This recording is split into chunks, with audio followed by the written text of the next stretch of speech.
Whoa, a lot has happened since I last released an episode. Things have changed quite dramatically.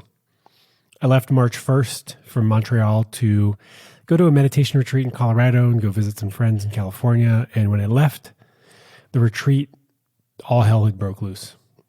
So I'm holed up right now in Taos, New Mexico, which is my new home for the month, if not the foreseeable future. And I'm just learning to breathe and to sit with the discomfort that is inherent in life, especially so now. And to come back to the present moment, not to live in the past of what I should have, could have, would have done, and not to live in the fear of the future of what's happening out there and what my relationship's going to look like and how my family's doing. I can't live there and I can't live in the past because those two things don't really exist. What exists is here, now. This breath and the next breath. And this is a great time to focus on the present moment and taking care of ourselves and of our loved ones in whichever way we know how to. It's going to be tough for a long time. And we are resilient and we will adapt. We always have. That's all I have for now. And I will continue to support you all in whatever way I can. And for those of you listening, it's this podcast. And for those of you on Instagram, it's my IGTV videos and my free love advice. And if you need more than that, I have a few things that might help. In April, I'm hosting the Healthy Communication Workshop, Tools for All Relationships. If you want to learn how to speak up for yourself without pushing people away, how to ask for pretty much anything, including love, sex, touch, space, respect, your needs, your desires, how to bring up hurtful behaviors in a loving way, how to say no with love. That's what we'll be exploring in the Healthy Communication Workshop, Tools for All Relationships. If you want to sign up, it starts on April 9th. It's online and you can go to thelovedrive.com/healthy communication. I've also dropped my coaching rates, discounted them by about 20%. So if you need some support one-on-one from me to help you with your challenge, whether it be with intimacy or sexuality or your relationship, or the fact that you're not in a relationship and that's really hard, go to thelovedrive.com/coaching to learn more and to sign up. And finally, as a thank you to anyone who has ever financially supported my work, whether through coaching or through the workshop or through a monthly donation, I'm inviting you to the Lovebird Club, which is a private community for folks who value love, trust, and intimacy. And it's a place for us to connect, to share about what's going on, to share about our struggles, about our joys. And as part of the Lovebird Club, I'll be hosting a weekly call, Zoom webinar style, where we will break out into groups. We will check in on how our heart is doing. I will share with you what I'm working on currently, and I will answer any questions. So if you've ever given me $1, you should have received an email. And if you haven't, send me an email, sean@thelovedrive.com, and request access to the Lovebird Club. And if you want to become a monthly contributor because you value this work and you want to support me in continuing to do this work, then I invite you to become a contributing member by going to thelovedrive.com/thelovebird club. I am doing what I can to support you all. And if you're not in a position to financially support my work, that's fine. This podcast will always be here for you. And my IGTV videos and my posts and my free love advice in the stories will always be here for you. Okay.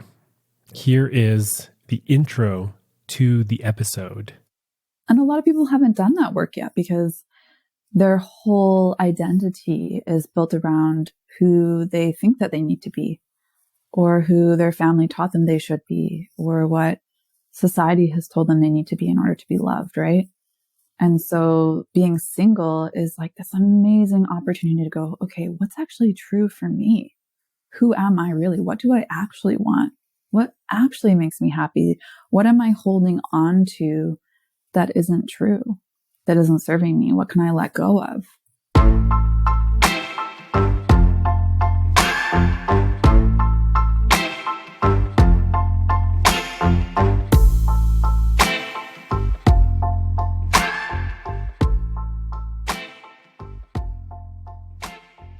This feels like an apropos conversation for today.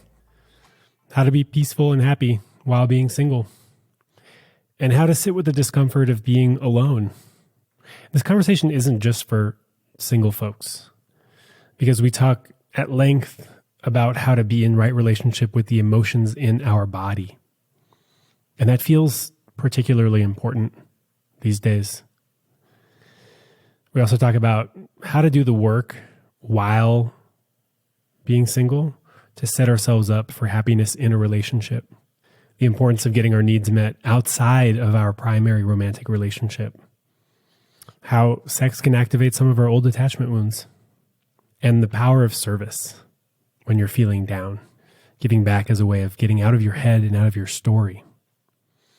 And how to lean into love. Heather Pennell is a guide, healer, facilitator, and co-founder of Rising Woman. I'm grateful for this conversation because we need to learn how to take care of ourselves before we can take care of others. And we need to be able to lean on ourselves and lean into love first. You know, it's that damn oxygen mask. You put the mask on yourself before you put it on the other person. And that's what we're all being asked to do. We're being asked to take care of ourselves, especially when we're in isolation and cocooned at home, away from our loved ones. We're being asked to tap into self-love and resiliency and self-compassion in a way that we have never been asked to do. And I firmly believe that you got this. We got this. My name is Sean Galanos, and this is The Love Drive.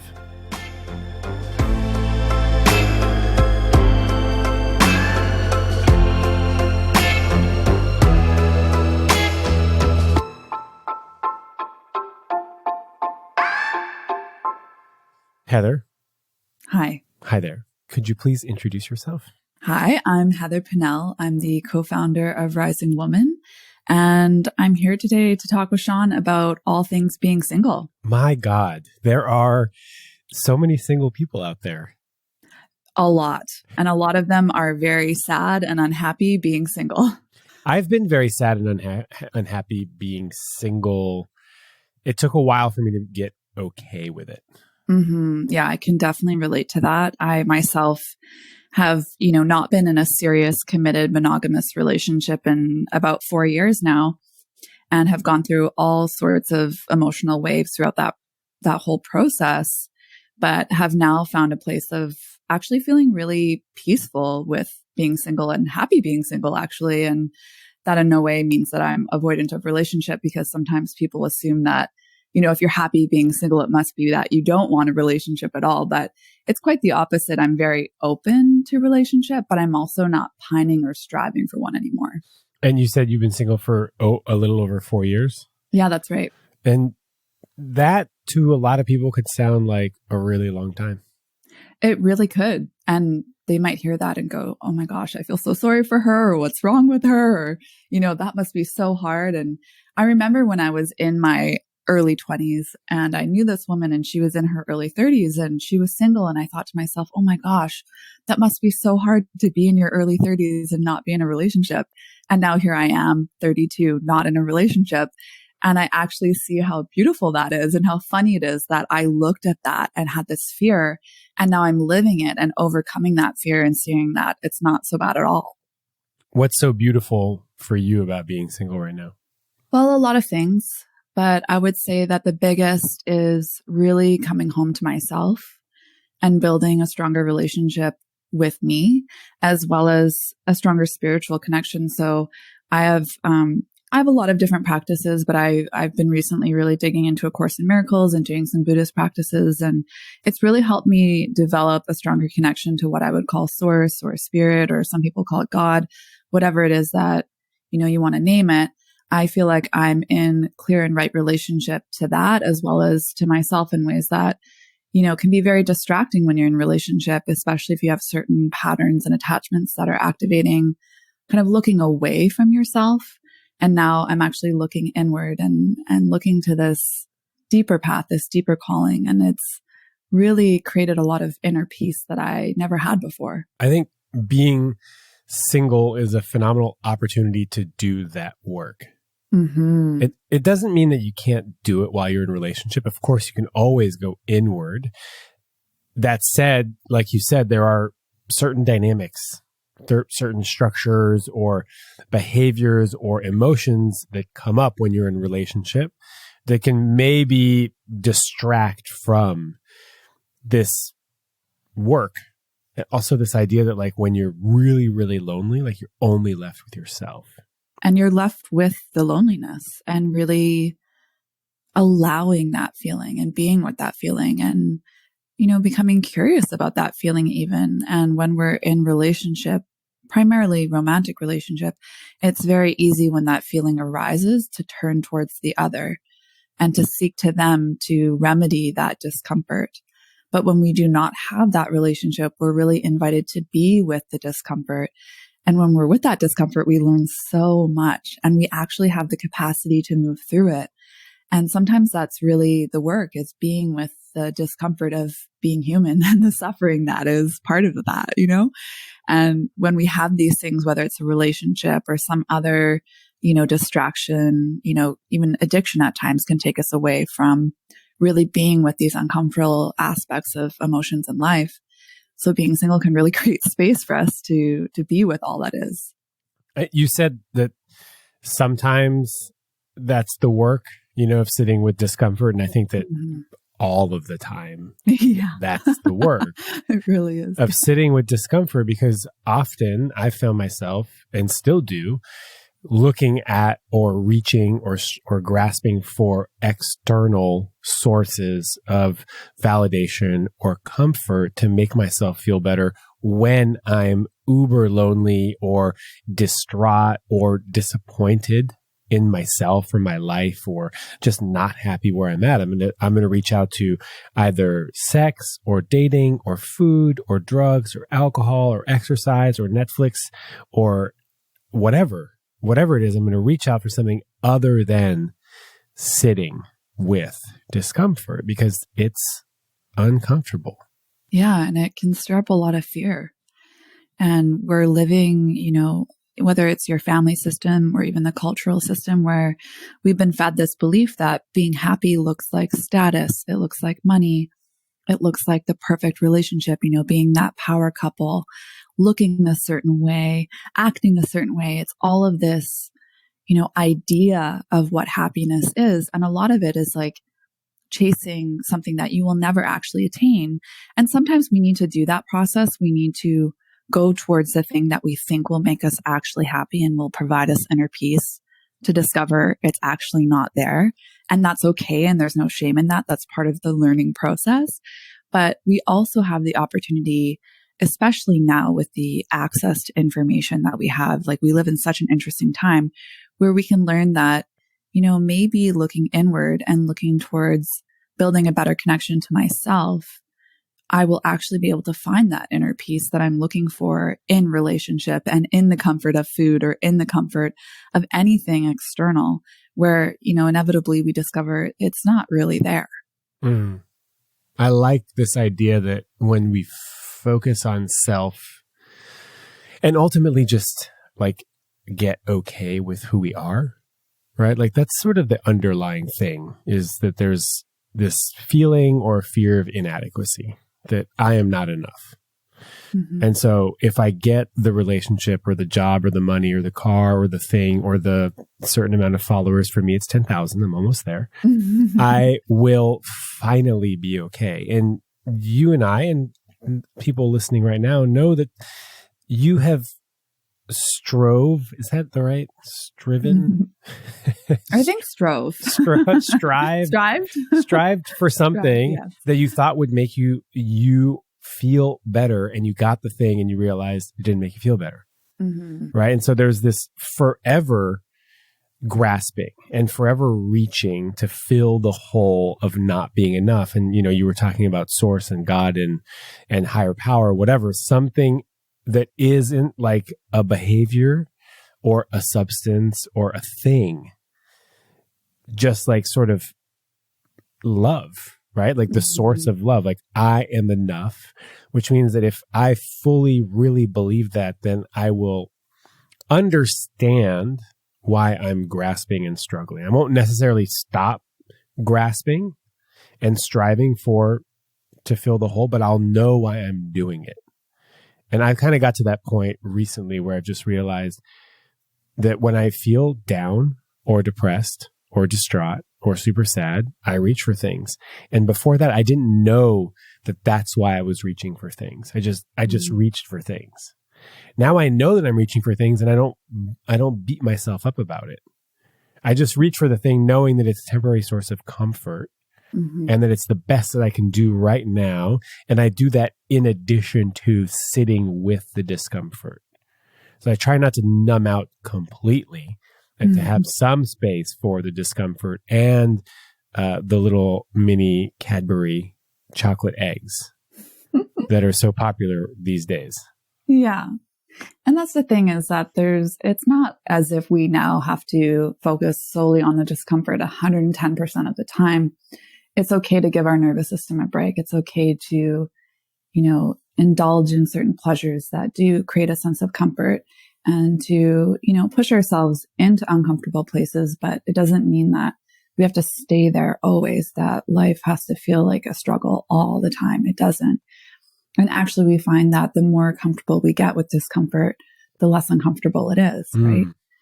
So as you sit with an uncomfortable emotion and you breathe through it and you're spacious with it and you allow it, you don't try to change it, you just accept it, you embrace all of it, you realize that nothing bad actually really happened. You know, maybe you felt some tightness in your chest or some pain or pressure in your stomach, but you're still okay, right? And you're still alive, you're still here. There's still so much potential for what your life could be in this moment. And the more that we do that, the less afraid we are of that discomfort. And then, of course, the less uncomfortable those things become. So it's really a practice of leaning in, being with it, and then also loving yourself throughout the process, whatever way that looks like. I love all that. Yeah. I love that the more you experience it, the more you realize that you're not going to die and that you're going to be okay. And the more you can trust that you'll get through it this time and the next time. Exactly. I just recently had some really like a one super sad week where I thought that I was grieving the end of my relationship. And it was really sad. And also there was something really beautiful about just letting it all come up and sitting with it and actually encouraging it to come up, right? So like listening to sad songs, reading sad books. I started reading Conscious Uncoupling. I was reading Susan Piver's The Wisdom of a Broken Heart. I was like really like diving in to the sadness, and it wasn't painful. Like it was sad, but there was a quality, there was sort of like a lightness to it. And it just felt good to get it out. Because if it doesn't come out, it'll come out some other way. I'll get sick. Exactly. Or I'll get anxious, or something will happen. But when I just allow it to do what it needs to do, the sadness, usually about being alone or about losing a relationship, just letting it happen, then it just kind of like, it goes away. And it comes back, and then it goes away, and it comes back, and it goes away. And it's easier and easier every time. Yeah, you know, I like to use the, you know, visual example of imagine emotions are held within a cup of water in your body. And the more that you hold on to them, the more the water fills the cup and eventually it starts to overflow. And that's when we have things like emotional outbursts or we, you know, road rage because we have all of this suppressed anger that we haven't felt. So when we're in right relationship with our emotions on a daily basis, to the best of our ability, there's less of a chance that we're going to experience this moment where our body, our psyche, our soul just needs a release, you know, and it sort of happens whether we like it or not. And so there is a benefit to that practice of what you're talking about, like letting yourself feel it, let it come out. It's not actually going to harm you. It's just energy moving, you know? And we kind of get attached to this idea that we are our emotions, or we are our thoughts, and we are our feelings, but we are not that. It's just an experience that we're having. It's not who we are. So again, letting go of the identification with it can allow for more ease to just let it flow. You know, instead of making up meaning and story and building this whole thing around, oh, well, I'm an angry person or I'm a sad person. It's no, I'm just feeling anger right now. Sadness is moving through my body. Yeah. Or what about I'm a single person? Yeah. And I'll never find love again. Yeah, that story, you know, and that's a really painful story to be living in. And, you know, I've definitely experienced various aspects of that story in my own life and moved through it. And to be honest with you, I don't know if a relationship will ever show up in my life again. And I've had times where, you know, my friends have said to me like, oh, I don't worry about you. Someone will show up. You'll be okay. And I thought to myself, you know, what if I could be okay right now? You know, what if I don't have to vision some future possibility of someone showing up in order for me to be okay? I actually could be okay right now. And what does that look like? And the more that I inquired about that within myself, the more I discovered what that actually looks like, you know? And it's funny because to think that, you know, I'm a single person, what does that even mean? It's this idea that we're not in relationship, but we're always in relationship. We're in relationship with ourselves. We're in relationship with our friends, with our, you know, employees or employers or our family, or even with God or a higher power, you know, we're always in relationship. And so whatever we're wanting or yearning from in that experience is available to us now if we open ourselves to it and not just hold it, like needing it to be in that container of romantic relationship, because there's so much out there available for us if we let go of those constraints. And people want the romantic relationship so much. I mean, I get it. I want it too. I mean, I've built my whole work life around love. And a big part of that is romantic love, is that special union. You know, Marianne Williamson talks in A Return to Love about the special person, you know, the special relationship and how we regard it. And we put it on a pedestal as higher than any other relationship. Yeah. And that's dangerous. It's very dangerous. It's a lot of pressure also. Yeah. To the relationship and to the other person. Yeah. And, you know, I teach a lot about, and I love that you're into relationships too, because there's so much learning there for us. And I know that every human out there, you know, primally is drawn into relationship. It's such a powerful teacher. And one of the things that I teach a lot about is what we call conscious relationship. Now, what does that really mean? Well, conscious relationship is not looking to the other to fulfill you, to complete you, to make you whole.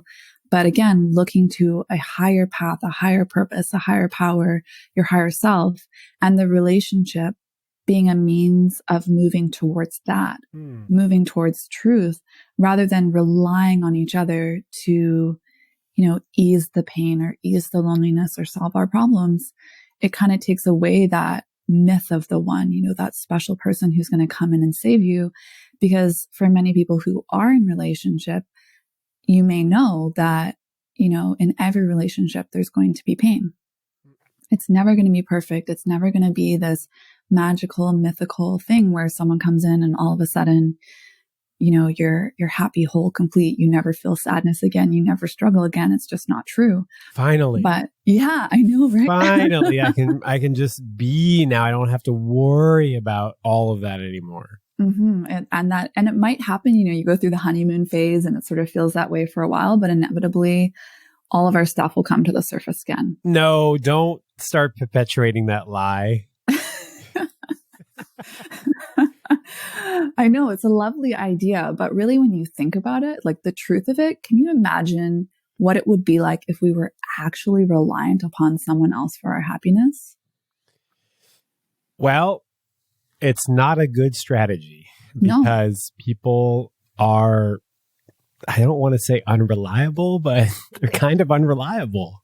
Yeah. Especially if we're putting that as their job, right? Your job is to keep me happy or to make me happy. Well, you're going to be unreliable because you have your own life. You've got your own desires, needs, fears, boundaries, moods, whatever, that are subject to change at any time. And so do I. And so how could I possibly make that your job on top of everything else you already have to do? Yeah. And it's not enduring, it can be taken away, whether through the relationship coming to an end or even that person passing away, No, don't start telling people. Well, it's just the truth, and that doesn't mean that we can't be in relationship or we have to avoid relationship and being in relationship is bad. Of course it's not.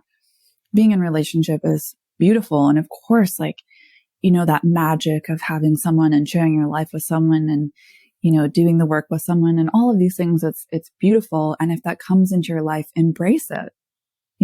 It's there for a reason. It's there for a teaching. It's there for a healing. It's in your life. So work with it. And if it's not in your life, work with that, right? Work with whatever is there because all of it has beauty. All of it is love. All of it has something to offer you as long as we're willing to look and see what's there. Yeah.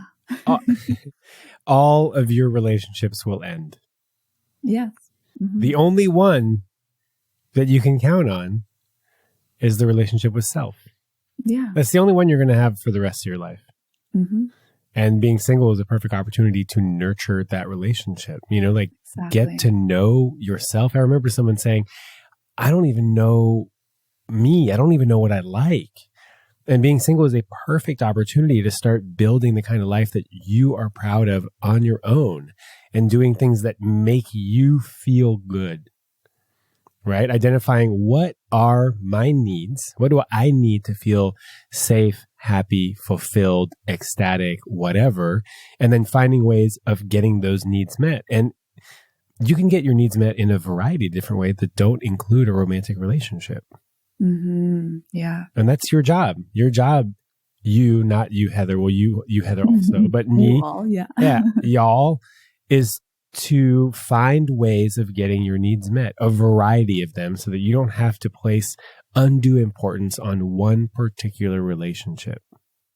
Absolutely.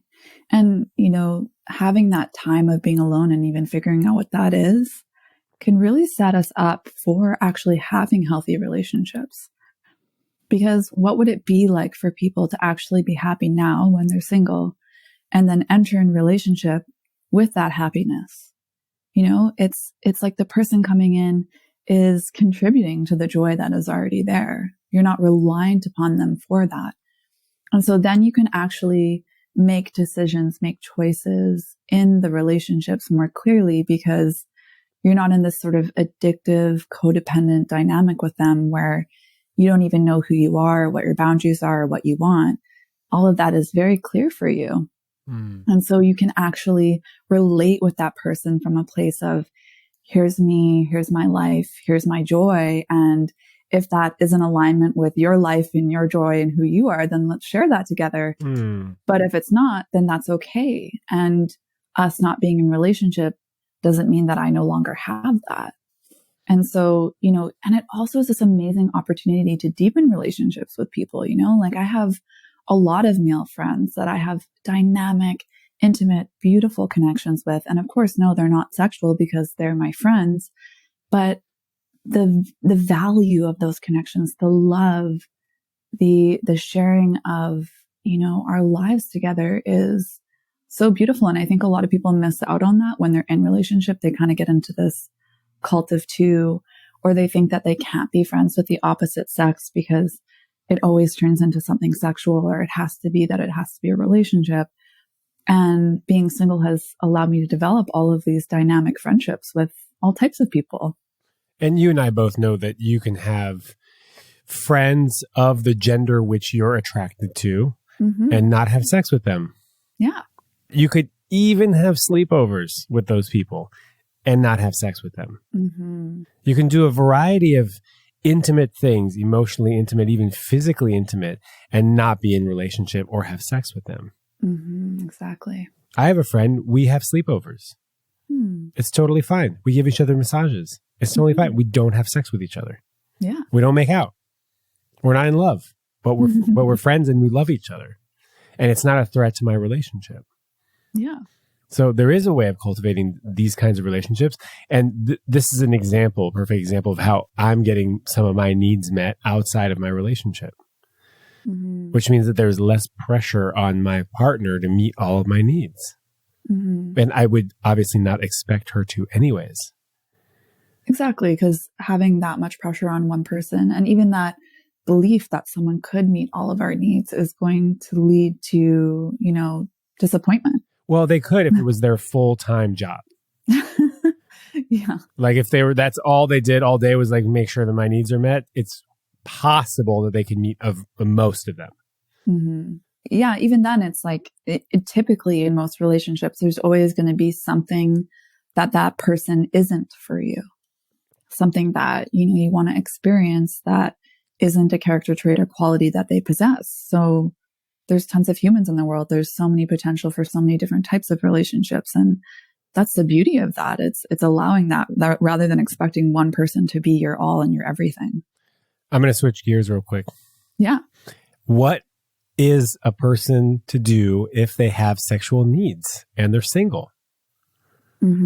What have you been single for a while? I'm assuming, actually, I'm not assuming. Have you been celibate this whole time? No. Do you, do you have sexual needs that you had to have met somehow? Yeah, I have. How did you navigate that? So there's been a few different things. For a period of time, I had a lover. And for that period of time that we were engaged in that relationship, it worked for me because at that time, I didn't actually feel the need for more from him. We had a really beautiful friendship and it was clear what our relationship was and what it wasn't. And it lasted for the length and duration that it needed to and has come to completion. But at that time, that was what was meeting my sexual needs. And of course, I've had shorter relationships with men and explored sexual intimacy with them. And then, later found out that it wasn't quite a fit. But at this time, interestingly, for whatever reason, and I'm just trusting the flow of it, it's not that I'm not a sexual person or I don't have a high sex drive, but I'm not feeling a really strong pull in that direction in this moment. I'm able to actually utilize my sexual energy in different ways. So, I'm an artist, I'm a writer, I dance. There's a lot of things that I do where I can actually feel, that Kundalini energy, that sexual energy moving through my body in a pleasurable way that doesn't actually have to look like sex, Yeah, and I do know. Yeah. And if you are a person that, you feel like you have a strong sex drive, there's a lot of energy there and it needs to be utilized. There are a lot of amazing teachers out there who teach practices where there's, things like yoni massage and, conscious masturbation techniques. And, even if you do want to just masturbate, then masturbate, enjoy it, right? There's nothing wrong with that. But if you are going to engage with someone sexually, it really can activate a lot of our attachment wounds. It's, I think that people don't realize how powerful sex is sometimes and what it can activate and what it can amplify. So if we're going to move into sexual relationship with someone, we need to be really aware of what is this? What is this connection? What are we both committed to? What are we both seeking? What is this for? And if there's a lack of clarity around that on either side, or one person wants something that the other one doesn't, then it might not be the right fit to explore sexually with each other. Oh, I think that's really hard what you're talking about. Having the awareness of what you're wanting, what they're wanting, whether it's a good fit, who's available for what. And if it's not a good fit, to not move forward. I think often we let arousal drive the show. Absolutely. And I get it because it's a really powerful energy. And if you're not aware of that, then you might think that you actually want more than just sex from this person. But arousal kind of takes over and you've got those arousal colored lenses on and they look better than they actually are, or they look more available than they actually are. And they might even tell you they're not available and you might not actually be listening to that because you're hoping that maybe if we have sex, this will turn into more. I know they're saying that that's all they want, but I bet that it can be more. I hear this like time and time again. But yeah, that does happen. And there's various forms of it. And I think that, what I'm really trying to convey here is that if you end up in a situation like that, which I've ended up in situations like that too, various forms of that. And there's nothing wrong with that. That's, again, it's part of our learning. Sometimes we need to get messy and experience it to discover, okay, maybe that isn't the right thing for me, or this doesn't actually feel good. And, that even happened with my lover. There was a turning point where I realized, you know what, this isn't actually fitting what my true desire is anymore. And that's okay. And did it feel uncomfortable when I came to that point of realization? Absolutely. Is there pain involved in that? Absolutely. It's not comfortable when we have to make change, all of the feelings and the emotions of discomfort arises, but that's okay. There's nothing wrong with that. And I'm embracing that as an opportunity to be with more discomfort. Yeah, again. Exactly. Yeah. And it's never going to end. It's not like, we have a realization and all of a sudden we have no pain anymore. We have no relationship conflict anymore. It's part of the journey. These things happen time and time again, and often lessons repeat themselves because we're not done learning them yet. Yeah. But again, there's no shame in that. Yeah. Yeah. The pattern will continue to show up until you learn or move past it. Yeah. Until you're fully complete with it. The universe will continuously give you opportunities to repractice. And also, I found the universe will somehow sneakily test you.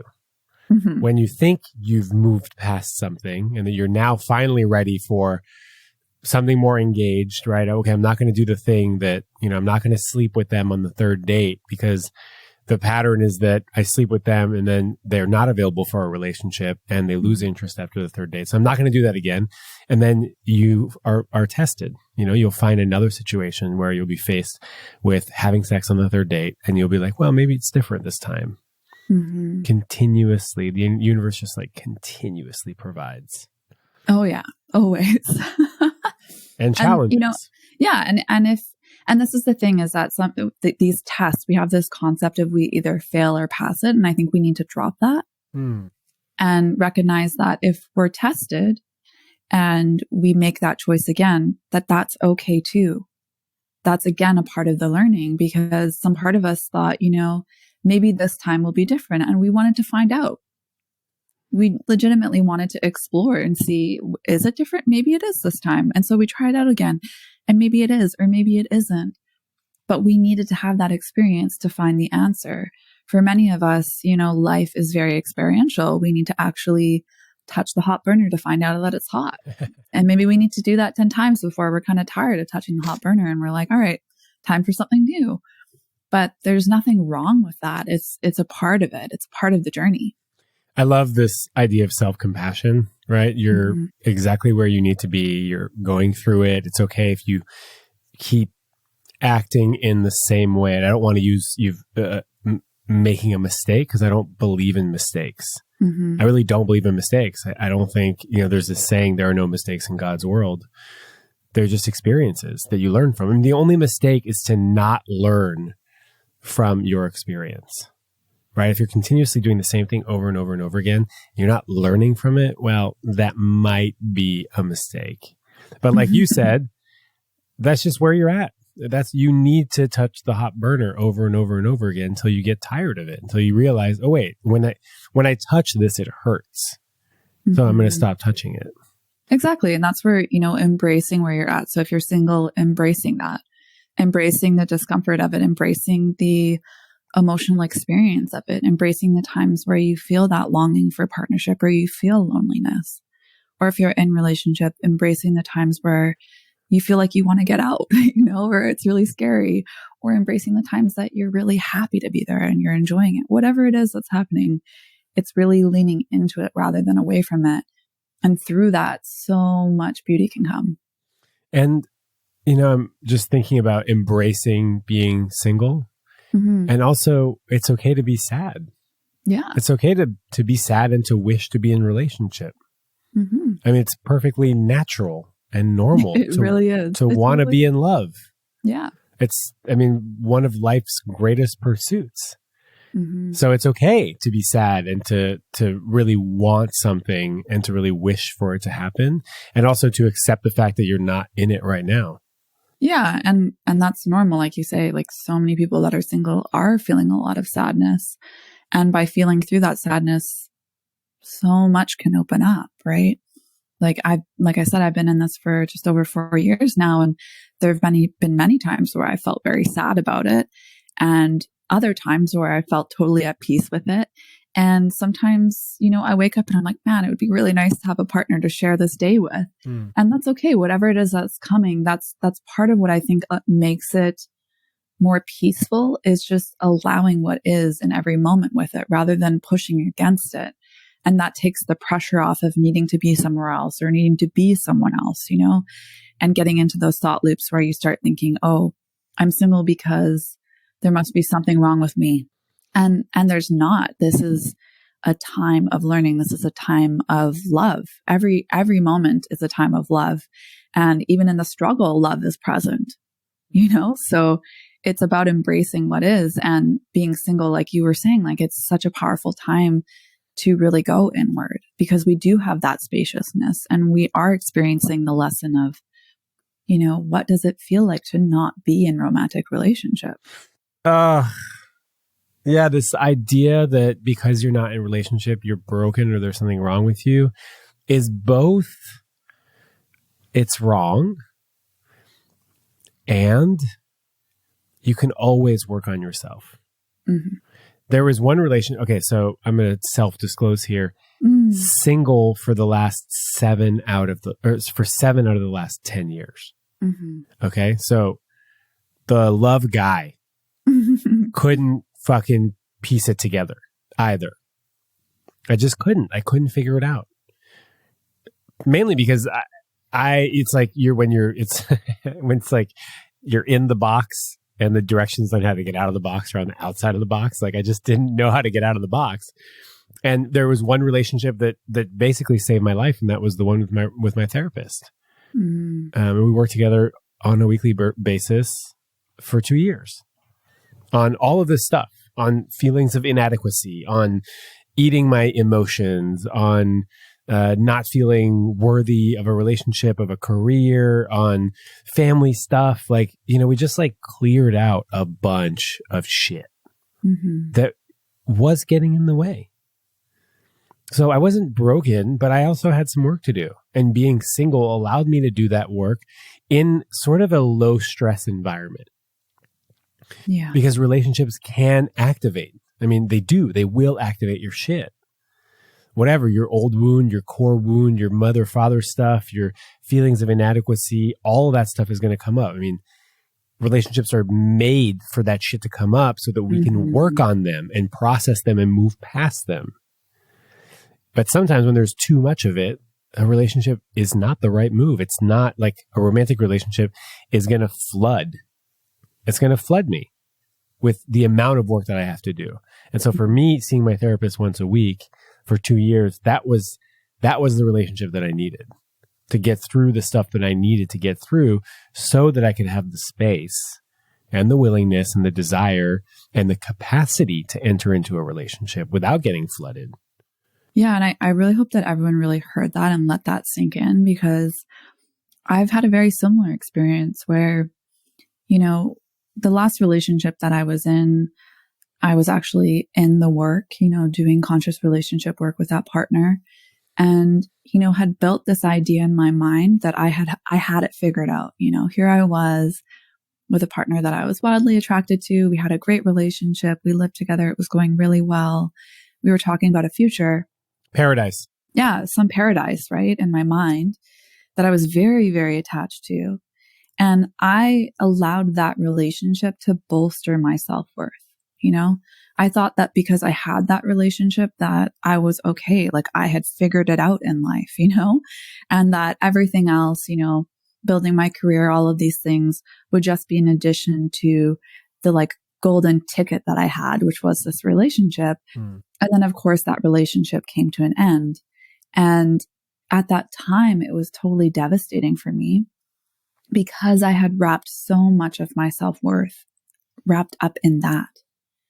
And when that came to an end, I had to really look at myself and look at these unresolved patterns, these unhealed traumas, these wounds that just came flooding to the surface. And fortunately, similarly to you, I was already engaged in work with a transpersonal therapist. I was in a program, and I continued to deepen my work with that teacher and go deeper into myself and to really confront what was coming up for me. And so that relationship ending, I really can look back now and say, wow, that helped me build a really healthy relationship with myself that I would have otherwise not had. And I'm so grateful that it happened when it did. There's so much perfection in the unfolding of that.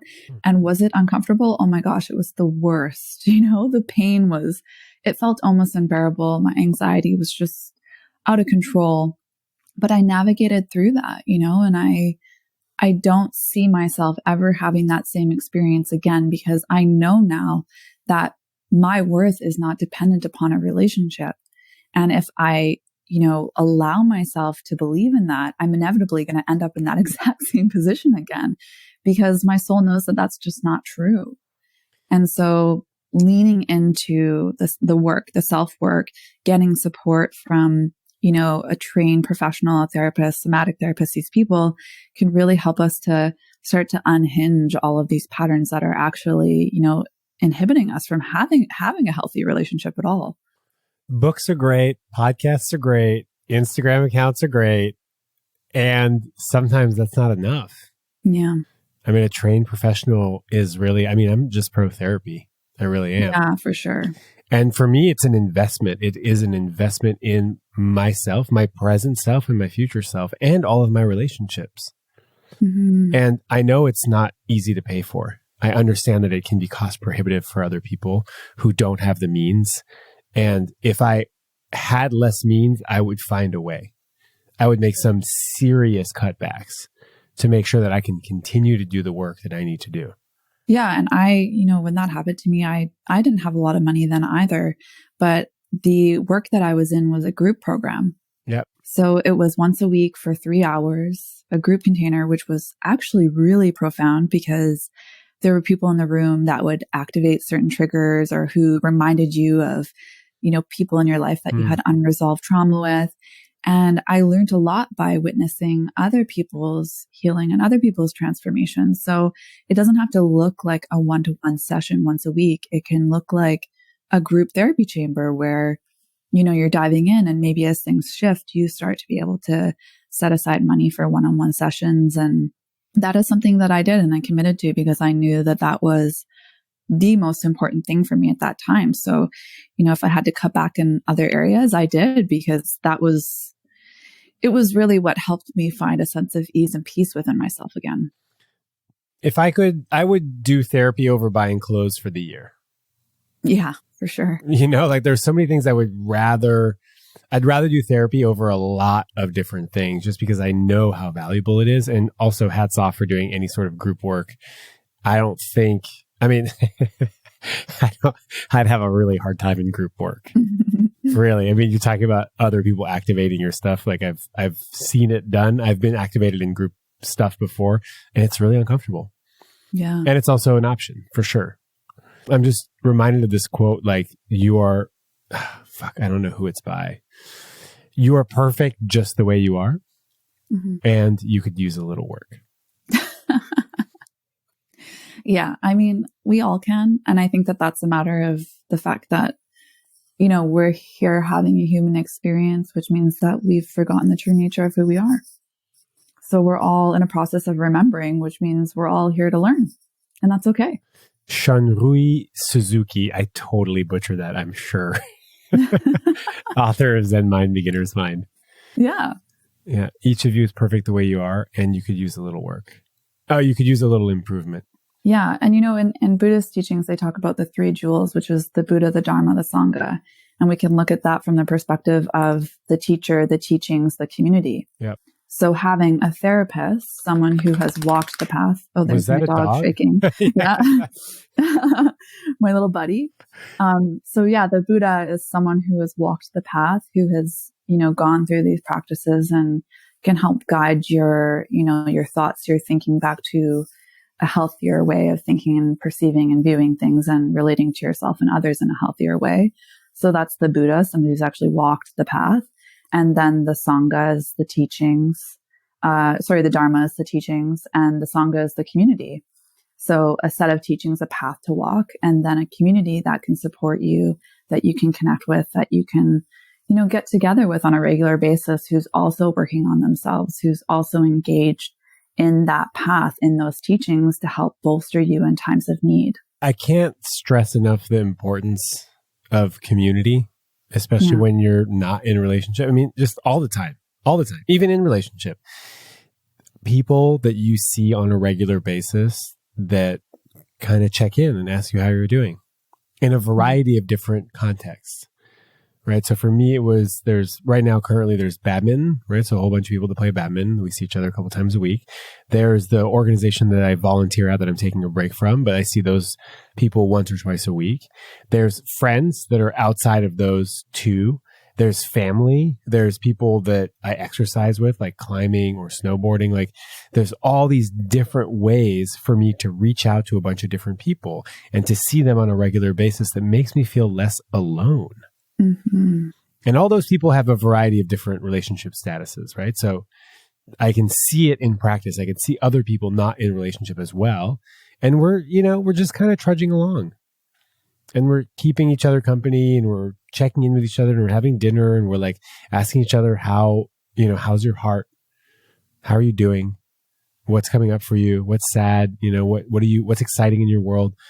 It's so important. I cannot do this alone. I just can't do it alone. And I'm not going to wait around for someone to come in and fill all of that because it's too much. Yeah. And by developing that, when we do get into relationship, it's really important to maintain it. Because again, it's this idea that someone can come in and complete you and make your life perfect and happy and whole. And when we put that pressure on someone, we will be disappointed, right? So we need to maintain relationship with the community at large and have those connections outside of the relationship, because as difficult things come up in relationship, it's not actually healthy to be processing that with that one person all the time. There are a lot of things that we can process with a community, with our friends, where we can, move that energy or reveal some of our fear-based thoughts and actually move it without needing to bring it to our partner. Yeah, I have a buddy in San Francisco. I was in a really traumatic relationship, not in any like abusive way, just unavailable, completely avoidant. I was anxious, and together we were just a mess, just a mess of attachment nightmare. Really, really, really bad. I couldn't ask for my needs to be met. I didn't even have the language. She would cancel at the last minute. It would drive me crazy. Anyways, my buddy Bob would say, call me. Yeah. Call me and show me the dysfunction. All the crazy shit that's swirling around in your head, call me and share that with me before you share it with her. Show me the dysfunction. Yeah. And oftentimes just talking to Bob, he was like my heart sponsor. He would just like cut through all of that, and, he'd be there with active listening and just like a lot of compassion and a lot of empathy. And we'd get through it together. Yeah. We got through it together. And that's a holy relationship, someone that you can be all of yourself with. And you can be fully received without judgment. We need that. Yeah, we do. We need that. And sometimes it's not in our romantic relationship where we experience that. Of course, we're striving for that, or we're wanting to create that in romantic relationship. But because romantic relationship activates so much of our attachment wounding and unresolved trauma, it's very hard to have that 100% of the time. And I think it's actually, unnecessary for us to have that 100% of the time in the relationship, because it does invite us into finding these connections outside of the relationship where all sorts of things can be held and processed in a healthy way. And it sounds like Bob is a really great friend. Bob rocks. Yeah, Bob rocks, And I have people like that in my life too. And I'm so grateful for them. And, I'm not going to stop being in relationship with them, if I get into a romantic partnership. That's not how I function in the world. And I wouldn't want to function that way, because it's kind of sad to think that you'd only have one person in your life that you could really deeply connect with or deeply show up with. And not only that, what happens when they're not available? Mm-hmm. Which, if they have their own life, is going to be a good portion of the time. Yeah. Work. You can't just call your person up at work whenever you're feeling bummed. And it's not realistic for them to shower you with attention when you're feeling down. Yeah. It's not. And sometimes I have shit I cannot pull myself from. Like, I have other commitments. And if she came to me, of course, like I'll do what I can. But if I'm in the middle of a workshop, like, it's not happening. Like, we'll talk after. Yeah. And that's where we have to have, multiple things that we can do, whether it's our own personal practice, whatever that looks like, a teacher, a therapist that we can work with, and then the community, multiple people that we can connect to. Because sometimes we spiral out, and we sometimes, yeah, and in relationship, when your attachment wounds are activated, that spiraling is super intense. oh my God. And you might need multiple friends in a day to talk to help you get grounded, or remind you that you're actually okay. Oh. And if you only have one friend who you're doing that with, or one person, that's a little taxing on that relationship. And like you're saying, they're not always going to be available. I like to spread the load. Yeah. I have a lot of people that I can call. Mm-hmm. If I have to. And I also, for me, walking the dog is huge. Mm-hmm. Like leaving the phone at home and walking the dog. Yeah. Just me and Roger for at least an hour. And we just go and we the tears come up, or I'll be in my head, and I'll be in my head and in my thoughts, and I'll be swirling, but I'm walking. Mm-hmm. I'm walking, and I'm with Roger, and he needs to walk too. And so we're doing that together. Yeah. It's like it can change your state, even if it's a little bit, getting outside of the rut. It's usually a lot. Just fresh air and movement. My God. It feels so good. And the love of your sweet dog. He needs to go outside as well. He loves it when I'm sad because I'll take extra long walks. Yeah. And I actually got a dog about 8 months ago. And I will say that it's a huge life hack, I was going to ask you when you got the dog.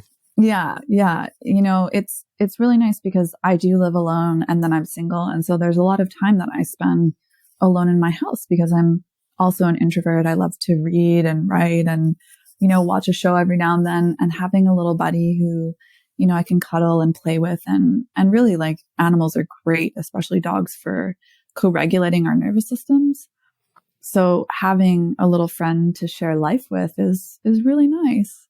I, got Roger 5+ years ago after the end of another short 9-month relationship, like the third in a row. Mm-hmm. And I went to the SPCA, and you have to fill out an application. And on the application, it says reason for wanting to adopt. And I wrote companionship. Yeah. And then I started crying in the SPCA. Aww. Because I realized I'm lonely. I'm lonely, and I'm reaching out for something. And my God, I'm so grateful for that. Right? This guy's definitely changed my life for the better. Yeah. And it's so and I love your heart. You're so sweet. It's amazing. And, it's so normal for humans to want companionship. Oh, we're social. We're social. Yeah, animals. we're social animals, right? And I remember, the biggest loss when my long-term relationship came to an end was that loss of companionship. I remember coming to that where I was like, the most painful part about it is losing my friend and losing the things that we used to do together as friends. That actually was the hardest piece of it. And so companionship is so important, and it's a part of being here. And I think it's something that we can celebrate and find in ways that aren't just in a romantic context. What else can we do while we're on the subject of? Yeah. Well, we we've already talked about community. We've talked about looking inside, right? Doing the work. We've talked about companionship. We've talked about ways of getting sexual needs met. Is there anything that was really pivotal or life-changing for you in this process? Yeah, I think the other thing was really getting in touch with service. And yeah. Service is so good. It's so important. And a lot of people don't give it the credit that it's due. Yeah. Because really, what I found about service was that it got me out of my story. It got me out of my neuroticism and being obsessed with myself and my own little world of whatever pity and sadness I was stuck in. It was like the antidote to that. It was such a powerful antidote to that. And so, service can look like so many things. At the time for me, it looked like giving back to my community. So my business partner and I, we actually started a in-person sisterhood, and we ran that once a week, and then we launched another one. And eventually that led to us developing the business that we now run together online. But, giving back to the community and being there for others was, oh my gosh, it was the best. And I highly recommend it. Volunteering just doesn't get the credit that it deserves. Mm-hmm. It's really hard to go volunteer somewhere to people who have less than you do and to complain about the fact that you're single. It's really hard. Mm-hmm. Like most people are like, yeah, so I have reduced mobility, or I'm like living below the poverty line. You're like, yeah, but I'm single. It's just also, it's inappropriate. It's an inappropriate place to vent, and it gets you out of your head. Really, like if you're willing to put your shit aside for an hour a week and help other people, it can be life-changing, and you might meet other people as well. Yeah, and I think it gets us out of the story that we're alone in our suffering. Oh, because I think that's one of the things that really keeps us there in it, is feeling like our pain is special and that nobody could possibly understand. And it's just not true. And there's so many different forms of suffering in the world, and sadness can arise, and loss and grief can arise from so many different experiences. And being around others who are in that, or who have experienced it, who've walked that path, can really help us to see that, okay, I'm human. This is normal. I'm not alone. And I'll get through this. Like, look at all of these people who are navigating things that, might be similar to mine or even more challenging than mine. And I can give back to them. And by being there with them, they're inevitably giving back to me. We're sharing the human experience, and so much healing can come from that. Yeah, I've volunteered. I'm taking a break right now, but I work for a bike shop, volunteer bike co-op, where we help people fix their bikes. That's awesome. Yeah, it's really fun. And I like fixing bikes. So it's like, of course, if you can find something that you like to do, because it makes it easier to show up. But this is part of a larger organization that does like a Meals on Wheels service to people who are like tend to isolate because they have reduced mobility issues. Mm-hmm. And so one of their missions is to break the isolation of other people, right? Because every day they get a meal delivered to them. So the volunteers that deliver the meals help by breaking the isolation. You get to like chat with them, with the clients, and ask them how they're doing. And like sometimes they invite you in for tea, right? So there's like social aspect built in. And the mission, one of their missions, is to help break social isolation for the clients. But it turns out that a lot of the people that volunteer, it helps break their social isolation as well. Mm-hmm. I went there when I was new in Montreal, where I didn't have many friends. I didn't know anybody. It was just me and Roger. It was kind of sad, and it's really hard to start over. And I found some of my people there.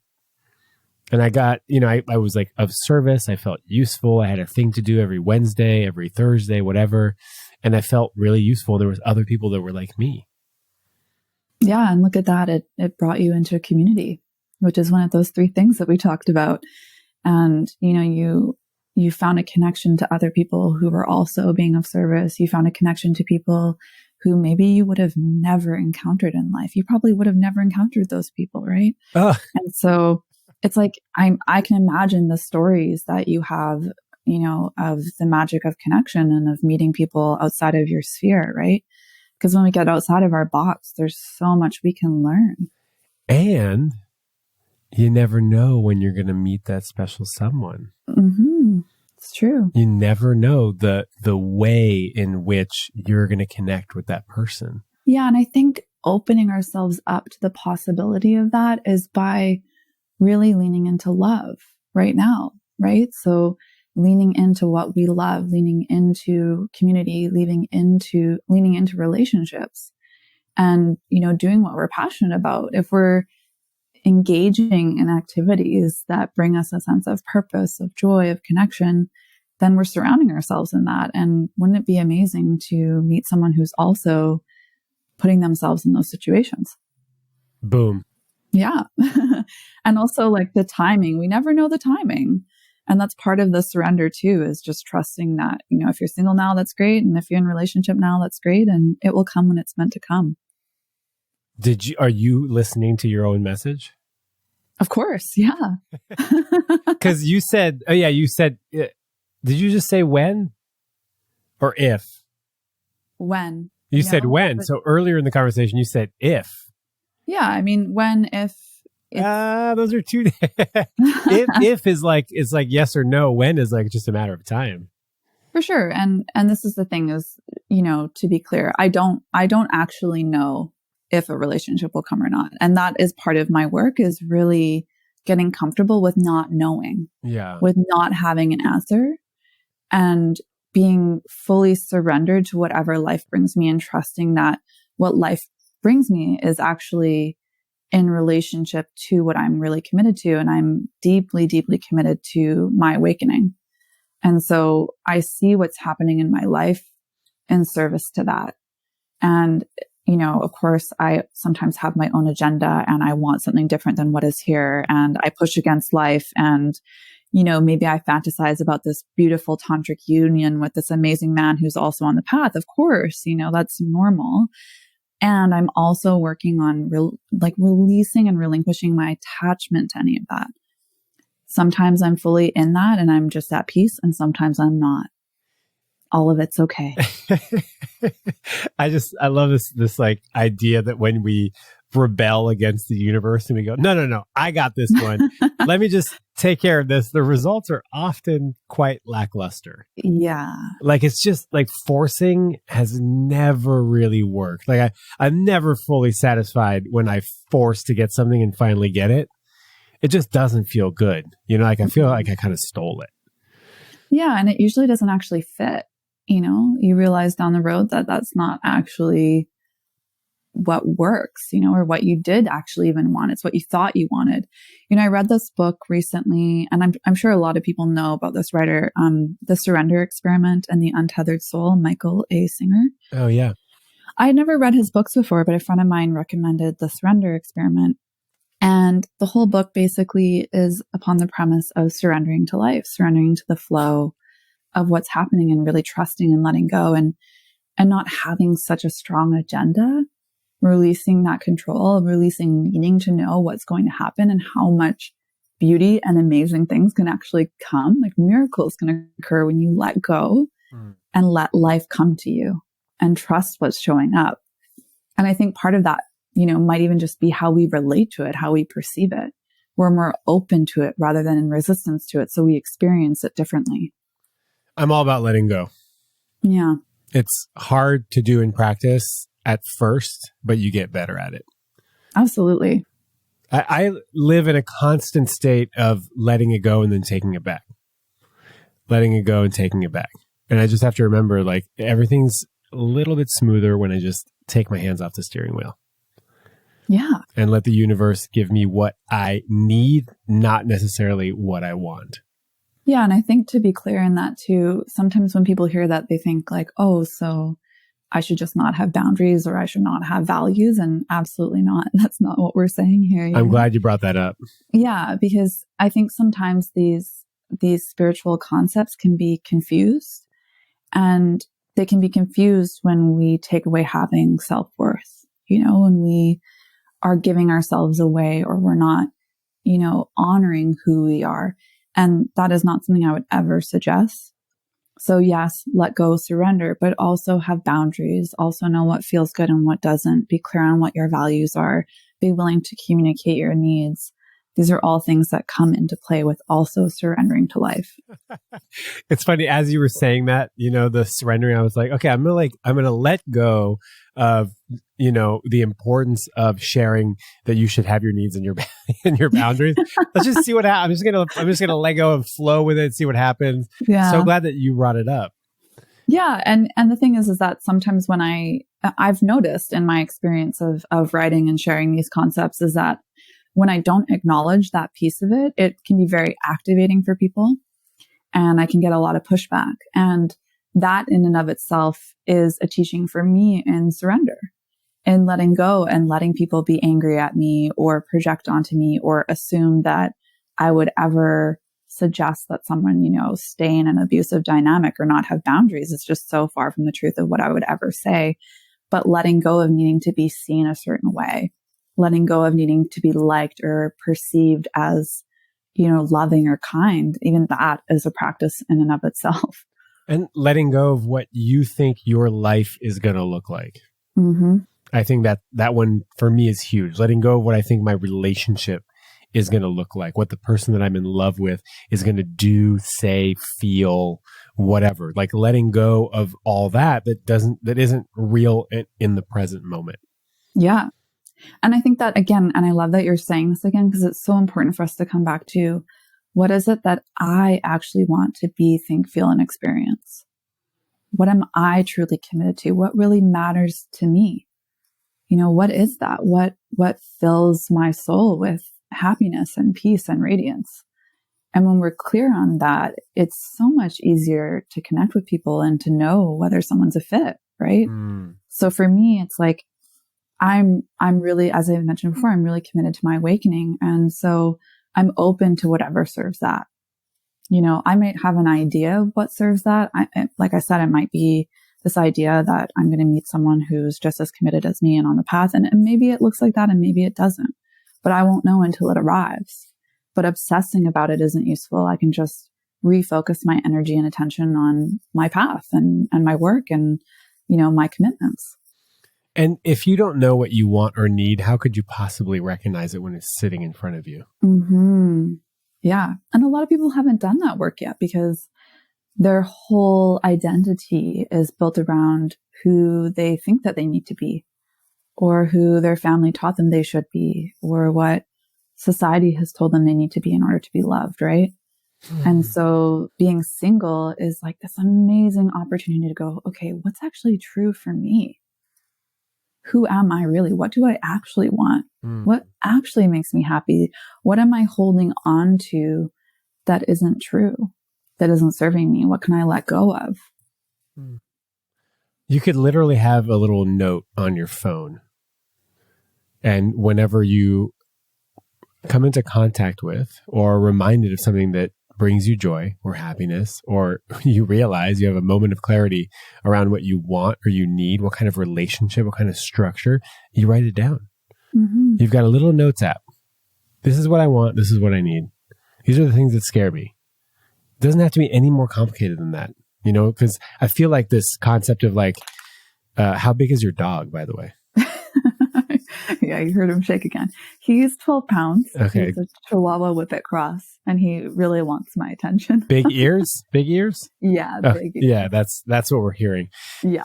The whole like, what do you want? What do you need thing can be sort of a big question, but it doesn't have to be. It could just be jotting notes down on your phone around things that make you feel good, things that don't make you feel good. So you can get a better idea of what it is that you want and need. Yeah. And also being open to the possibility that you can actually have that.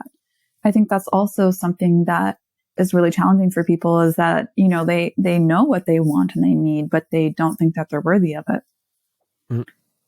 So then of course they get into relationship and they're kind of like, all right, I'll take whatever I can get because, I'm desperately afraid of being alone. So I'd rather be with someone, even if that means that it's not a healthy relationship or my needs aren't met. So, again, really working on developing a healthier relationship to self, recognizing your inherent worthiness.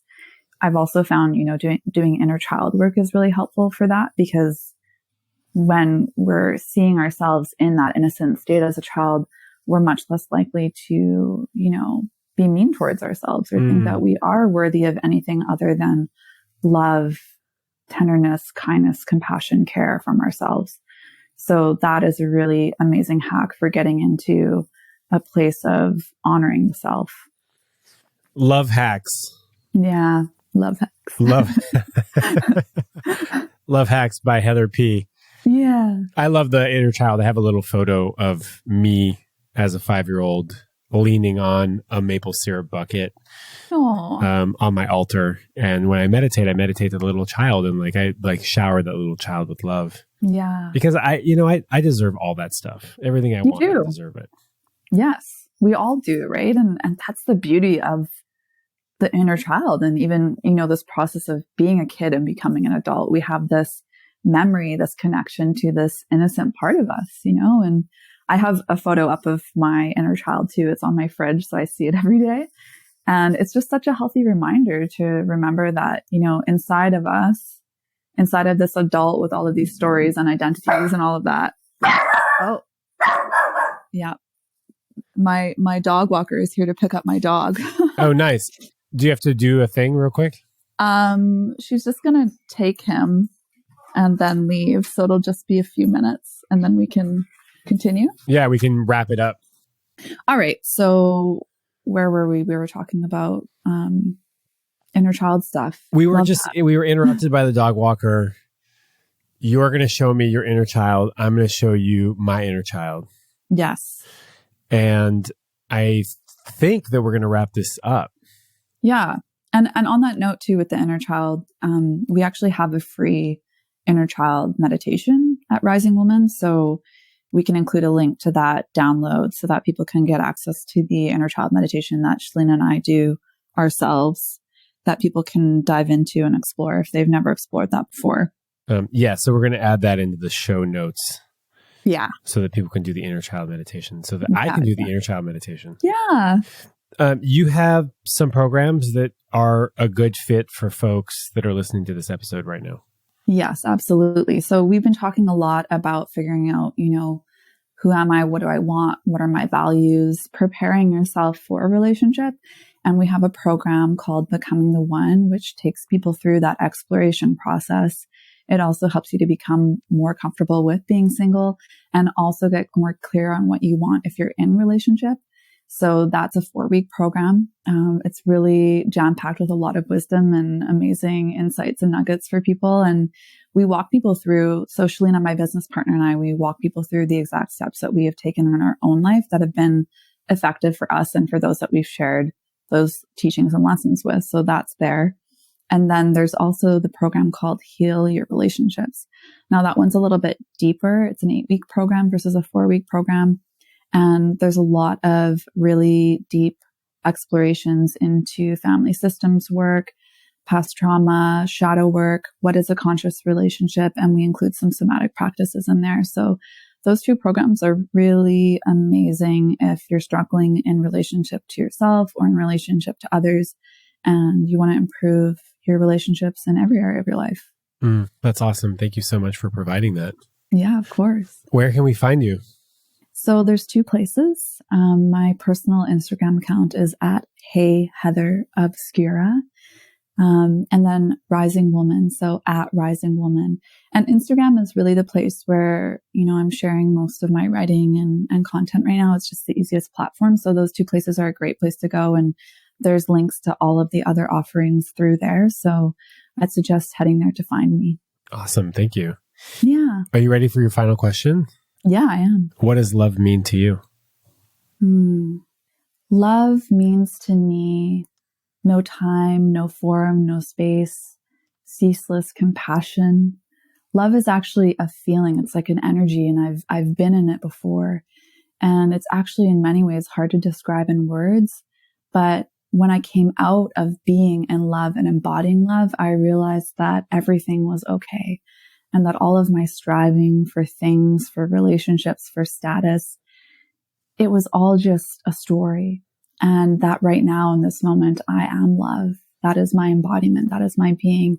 And it is enduring and ceaseless and beautiful and radiant and just so amazing. Yeah. Thank you so much. I love that. Every answer is always different. and they're all so beautiful in their own unique ways. Yeah. Well, thank you so much for having me. You're so welcome. Thank you for your wisdom and for sharing so openly. I really appreciate it. Yeah, of course.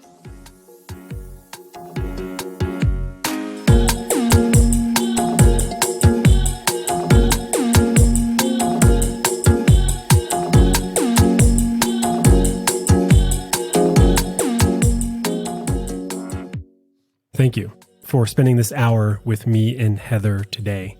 All of the links that we talk about in this episode are in the show notes. And you can find Heather on Instagram at HeyHeatherObscura. And you can find me on Instagram at The Love Drive. And as a reminder, the Healthy Communication Workshop starts April 9th. It's $125 for 3 1-hour live Zoom meetings. And when you sign up, I ask you some questions and I take those answers and I incorporate them into the workshop.